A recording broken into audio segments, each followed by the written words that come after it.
ಬಾಂಗ್ಲಾದೇಶದಲ್ಲಿ ಹಿಂದೂಗಳ ಮೇಲೆ ನಡೆಯುತ್ತಿರುವ ದೌರ್ಜನ್ಯ ಖಂಡಿಸಿ ಹಿಂದೂ ಹಿತ ರಕ್ಷಣಾ ವೇದಿಕೆಯಿಂದ ಚಿಕ್ಕಬಳ್ಳಾಪುರದ ಬಲಮುರಿ ವೃತ್ತದಿಂದ ಬಜಾರ್ ರಸ್ತೆ, ಗಂಗಮ್ಮಗುಡಿ ರಸ್ತೆ, ಎಂಜಿ ರಸ್ತೆ, ಅಂಬೇಡ್ಕರ್ ವೃತ್ತದವರೆಗೆ ಬೃಹತ್ ಪ್ರತಿಭಟನಾ ಮೆರವಣಿಗೆ ನಡೆಸಲಾಯಿತು.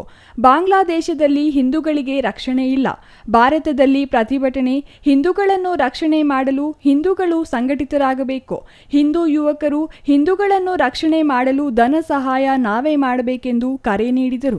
ಓಂಕಾರೇಶ್ವರ ಆಶ್ರಮದ ಕಾಳಿತನಯ ಉಮಾಮಹೇಶ್ವರಿ ಸ್ವಾಮೀಜಿ ಮಾತನಾಡಿ, ಹಿಂದೂಗಳು ಒಂದಾಗಬೇಕು, ಹಿಂದೂ ನಾವೆಲ್ಲ ಒಂದು ಎಂಬ ಸಂದೇಶ ಸಾರಿದರು.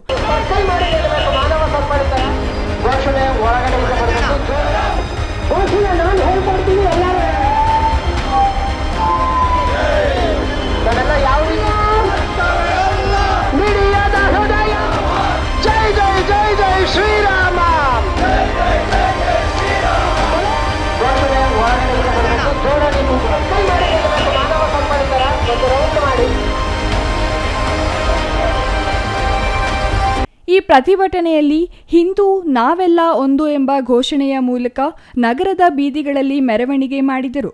ಈ ಸಂದರ್ಭದಲ್ಲಿ ವಿವಿಧ ಹಿಂದೂಪರ ಸಂಘಟನೆಗಳು, ಮಠಾಧಿಪತಿಗಳು, ಪಕ್ಷದ ಹಿರಿಯ ಮುಖಂಡರು, ರಾಜ್ಯ, ಜಿಲ್ಲೆ ಮತ್ತು ಮಂಡಳದ ಎಲ್ಲ ಸ್ತರದ ಪದಾಧಿಕಾರಿಗಳು, ಕಾರ್ಯಕರ್ತರು ಭಾಗವಹಿಸಿದ್ದರು. Nandakumar, CTV news, Chikkaballapur.